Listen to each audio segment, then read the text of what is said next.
Okay, so now let's get into this Allison Holker story that's going around with in Twitch. So yesterday it was revealed she did a I saw it online, I did an article on it, but then more stuff came out, so I was like, let's talk about it. So Allison Holker, has been speaking to people exclusively about this upcoming book that she has coming out, which is talking about life after Twitch and things that she discovered and mental health and a bunch of other stuff and how they're grieving with his death.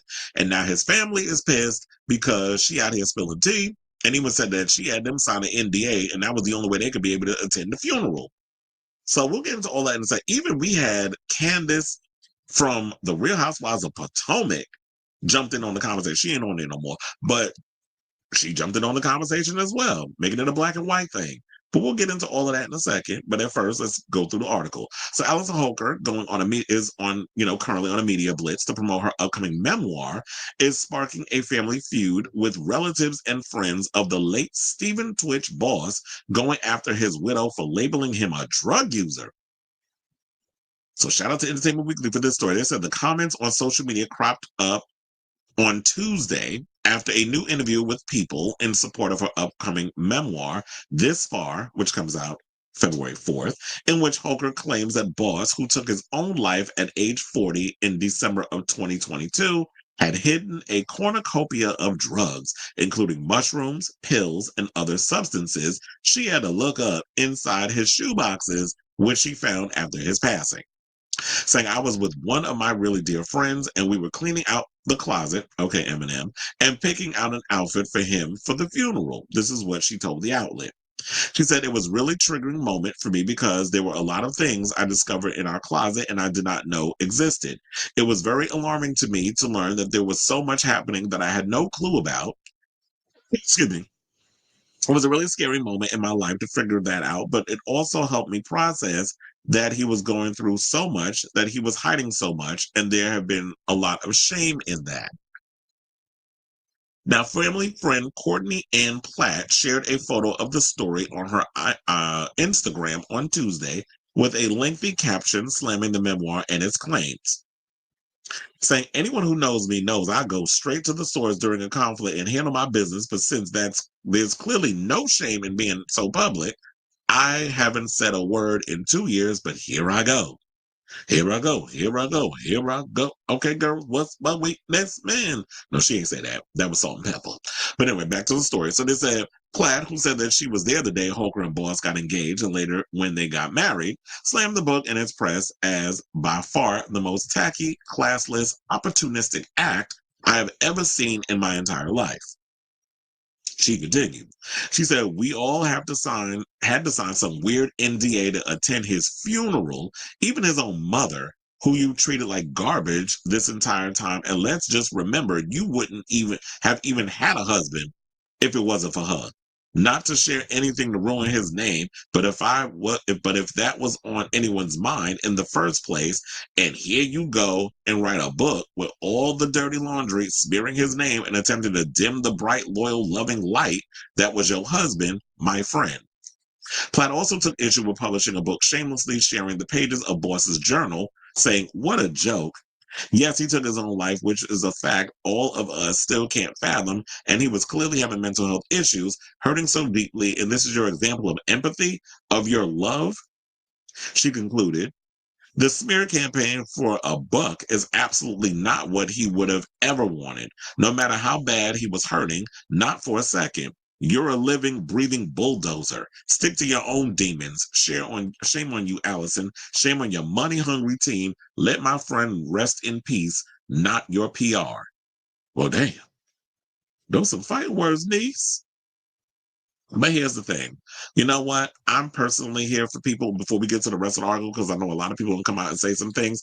I'm here for somebody who wants to come out and grieve in their own way. But if this is her using this as an opportunity to make a dollar, then I agree. Shame on you. And if she treated Twitch's mother like shit, double shame on her. So, Boss's brother, Dre Rose, then shared a snap of Platt's post on his IG stories with the caption, no lies told. Now, while he hasn't shared a post of his own, Rose also reported many other similar stories from others slamming the memoir and his claims. Basically saying, you know what, I don't need to say anything. Y'all saying it for me. Where sometimes it's best. It's like sometimes, you know what, when it comes to things, I be like, sometimes y'all will put into words. And I've had that happen with me as well. Like sometimes I'll see something on social media and I'll screenshot and I'll be like, you know what? Sometimes I couldn't have said it better myself. And basically just pose it like, yeah, I agree with these overall thoughts. So you don't want to rock the boat or whatever the case was, but I'm just like, yeah, I'm gonna put it out there because I'm like, yeah, this bitch is an opportunist too. Now, former Real Housewives of Potomac star Candace Dillard Bassett took to Twitter and called out Allison for spilling, tWitch's tea to the public, saying, "I'm not even going to say it, but this white woman is doing everything but protecting her black children and her black husband's legacy. She could have kept this in her therapist's office, SMH." Saying black men deal with stereotypes around mental health, drug use, alcohol abuse, etc., and are stigmatized far more greatly for these issues. In my opinion, this is a haphazard and irresponsible way to bring awareness. She went on to say this. She said she could have just easily taken this story to Essence or Ebony, where care would have been taken to share such a tragically intimate story of a black man's plight against himself. Okay, now before we move on, let's unpack what she said. Now, in regards of what Candace said, she was like, she could have went to Essence and did all this. That's true. However, Allison's a white woman. I don't know. I don't think white people, and this is like something I saw on YouTube, a video where they were just like, why white people don't really check for black shows. I'm sure, and look, don't get me wrong, there are white people that are all about the culture and they get the invites to the cookout, they watch black shows, they hang out, they got a lot of black friends. We ain't talking about those. We talking about just regular schmegular white people. You can't expect, even if you do marry somebody of color, for them to not have those racial blind spots and all of a sudden think like we do, which is when you are a person of color, we have to do mental gymnastics. We have to be able to go in and think 3 steps ahead of everybody else because in society, we have to do that. White people can sit around walking around oblivious to what's going on around them because they've never had to deal with the things that we've had to deal with. So for you to expect Allison to all of a sudden be like, oh yeah, I'm going to go to BET and do an interview. I'm going to go over to Essence. I'm going to go to Jet. Is Jet even still around? I'm going to go to Ebony and give them an exclusive. I'll go to People because People is like the creme de la creme of magazines when you do an interview. And also, Candace, I love you dearly, but I don't know if you if this might be a case of right message, wrong messenger, but you're a black woman married to a white man. Have you taken it upon yourself with your announcements and stuff to go over to Ebony and Essence and all those other things too? A lot of y'all go to People. I feel like when it comes to um when you do like reality TV or that sort of thing, I've always noticed that yeah, when it comes down to stuff, especially with Bravo, it seemed like the people that get the breaking news always happens to be People. So I don't know. I just feel like it just comes across a bit hypocritical. Although I get what you're saying in regards of like, yes, you could have went to those places because that would be a safe space where you could speak with black people and they would be able to tell you about, what people go through, particularly black men. And I do agree with this whole situation of that black men don't go to therapy. Black men don't deal with a lot of demons and issues because you're told to suck it up. You're told to just be a man at 2 years old. I'm like, how the fuck I know about what the fuck do I know about being a man at 2? My voice ain't dropped, my balls ain't dropping. I damn sure ain't got no pubic hair, my ass cracking on my fucking dick. So how the hell am I gonna sit up in here and be a man at 2 or 4 or 6 when I'm still trying to understand how the world is? I'm a kid. So, and also I forgot to bring this up. So apparently, I didn't know this. Apparently, Twitch was molested as a child. So there might have been some demons and stuff that he was dealing with. And so we're always taught as men of color or as black men to put on this strong front, to be able to, keep your emotions down and into the soles of your feet. Don't you cry, be a man. You hear these things. I was lucky enough that, when I did hear those things with certain people, I was encouraged to express myself and I was encouraged to be to deal with my emotions in a lot of ways. In the beginning, it was a struggle, but then over the years, I have learned to get to that place. And I do definitely recommend therapy when it comes to men in general. We have to be able to deal with a lot of those things. And another thing, what I don't understand either, I don't get how, like, it's just real suspect to me how she was up in here acting completely oblivious to all the things that was going on with Twitch. So everything was just copacetic between y'all. Y'all done had no problems. You didn't notice anything that was going on. You didn't take time out of your day to be like, how you doing, babe?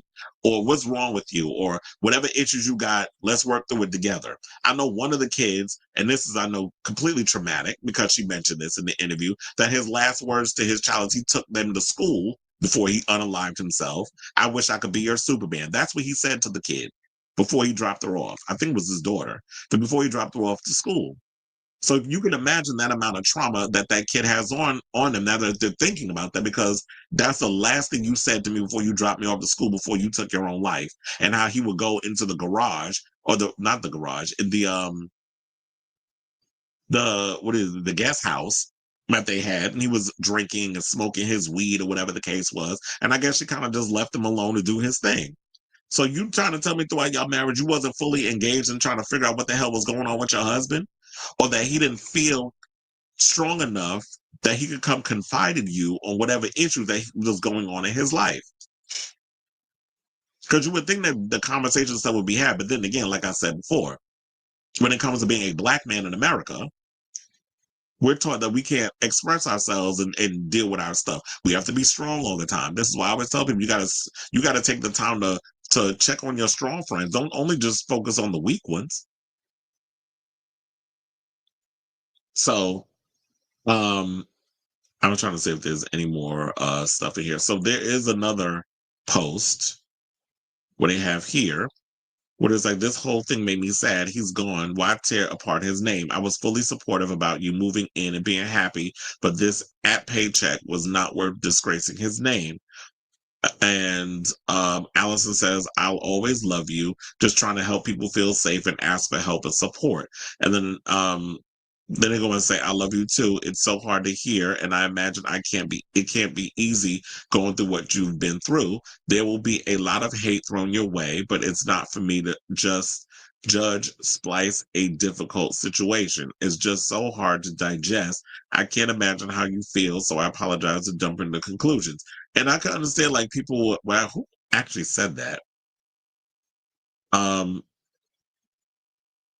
but she's trying to say she's doing this as a way to help people.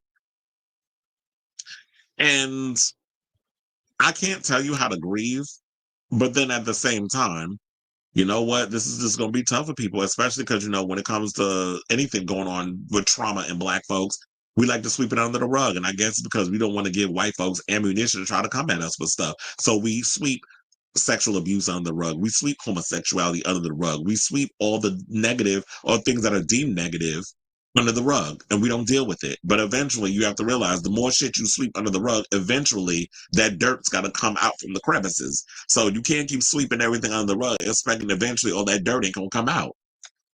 So hopefully this opens up a conversation regarding Black men, mental health, seeking help, that sort of thing. But I don't know. I just feel like, Allison, this is something you just gotta deal with this. So I say all this to say, what do y'all think of this story in regards of Allison speaking out on this? Like I said, I'm of two minds. I'm a Twitch fan. I'm glad that we got some type of closure, or we got an insight into what may have transpired, may have caused him to take his own life. And that's the whole thing. But I also think we need to kill this stigma of always sweeping things under a rug and not dealing with, mental health issues within our community. So these are definitely things we need to talk about. We need to normalize therapy. We need to normalize Black men expressing their traumas and their emotions. We also need to move away from self-medicating ourselves, because like she was saying, like, that's something that he was pretty much doing, that he was smoking weed, he was drinking, he was taking pills and all kinds of other things that she didn't even know what the hell it was that she found in the shoebox. And, I also wonder why he didn't feel safe enough to confide in his wife to deal with any of the demons that he was dealing with. So it's a loaded situation. It's a lot to unpack. And hopefully she's able to work it out. And I hope this opens up a Pandora's box for those out there who see this and want to deal with their demons as well, and not sweep it under the rug. So let me know what you guys think of this story in the comments down below.